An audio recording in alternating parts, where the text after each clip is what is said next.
ডুবুরি দল কাব্যর মরদেহ উদ্ধার করে, উদ্ধার হয় তার মোটরসাইকেলও। পুলিশ এতে থানাতে আইনা করে ডুবুরি নামাই দিয়া তারপরে আপনার ইয়েতে লাশ আবার মোটরসাইকেলেতে তারা উঠেছে কি আবার ডুবুরি এই জায়গায় নামছে, নামিয়ে দেখে ওই যে একটা ছেলে এবং মোটরসাইকেলের সামনের চাকার পায়ের উপরে, ছেলের পায়ের উপরে মোটরসাইকেলটা পড়ে রয়েছে। খবর পেয়ে ঘটনাস্থলে আসে কাব্যর পরিবার। মরদেহ দেখে কান্নায় ভেঙে পড়েন স্বজনরা। ঘটনার সুষ্ঠু তদন্তের দাবি তাদের। পুলিশ বলছে নিহত দুজনের কাছ থেকেই কিছু খোয়া যায়নি। তাদের ধারণা দ্রুতগতির মোটরসাইকেল নিয়ন্ত্রণ হারিয়ে লেকে পড়ে মৃত্যু হয় দুজনের। তবে তদন্ত অব্যাহত থাকবে। কালকে ডেড বডি পাওয়ার পর আমাদের ধারণাটা একটু অন্যরকম ছিল, বাট আজকে কাব্যর ডেড বডি এবং মোটরসাইকেলটি পাওয়ার পর আমাদের একটা যে ধারণা হচ্ছে বা স্থানীয় যে আলামত, রাস্তার যে আলামত দেখে মনে হচ্ছে এটা নিছকই একটা দুর্ঘটনাই আপাতত মনে হচ্ছে।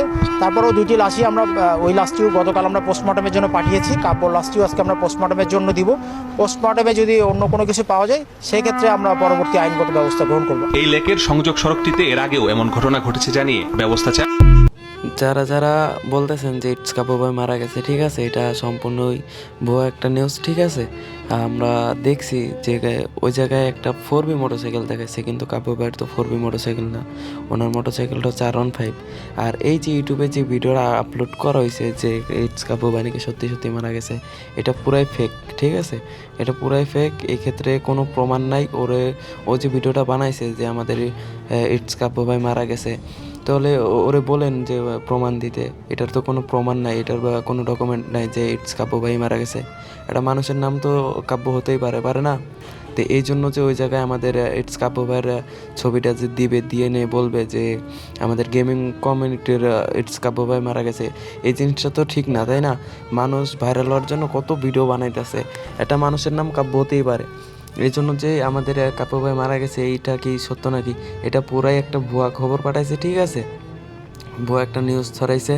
এটা শুধুমাত্র ভাইরাল হওয়ার জন্য এই ভিডিওটা বানানো হয়েছে। ঠিক আছে, আর আমাদের বাড়িও কুষ্টিয়া বটতলি মোড়। ঠিক আছে, আর যদি কাব্য ভাই মারাই যেত তাহলে অবশ্যই আমরা খবর পেতাম যে কাব্য ভাই মারা গেছে, তিনি আর এই দুনিয়াত নাই। তো আমরা তো এরকম কোনো খবর পেলাম না। আর ওনারা কোন জায়গায় বাড়ি, ওই জায়গাতে ওনারা ভিডিও বানাইতেছে যে ইটস কাব্য ভাই মারা গেছে, ইউটিউবে ভিডিও বানাইতেছে যে ইটস কাব্য ভাই মারা গেছে। এগুলো পুরাই ফেক নিউজ। ঠিক আছে, এইসব ভিডিওগুলো যদি সামনে পড়ে না, আপনারা শুধু স্ট্রাইক মারবেন বা রিপোর্ট মারতে ওদের ভিডিও টিকটক অ্যাকাউন্ট হোক বা ইউটিউব চ্যানেল হোক, স্ট্রাইক রিপোর্ট মারতে আইডি মাইডি সব ব্যান করে দিবেন। ঠিক আছে, এইগুলো পুরাই ভুয়া নিউজ। এ নিয়ে কোনো প্রমাণ নাই যে আমাদের ইটস কাব্য ভাই মারা গেছে। হ্যাঁ, এটা পুরাই ফেক একটা ভিডিও যে আমাদের ইটস কাব্য ভাই মারা গেছে। এইগুলা আপনারা যে সামনে পাইবেন আপনি সাথে সাথে রিপোর্ট মারবেন আর যদি পারেন স্ট্রাইক মারবেন, যাতে ওদের আইডিগুলো ব্যান্ড হয়ে যায়। ঠিক আছে, আইডিগুলো ব্যান্ড হয়ে যায়, অ্যাকাউন্ট ডিলিট করে দেয়। যদি আপনারা পারেন এইসব জিনিসগুলো চেষ্টা করবেন। এটা পুরাই ভুয়া নিউজ যে আমাদের ইটস কাব্য ভাই মারা গেছে। আসলে আমাদের ইটস কাব্য ভাই মারা যান নাই, এটা অন্য একটা কাব্য মারা গেছে। এটা ফেক ভিডিও বানাচ্ছে।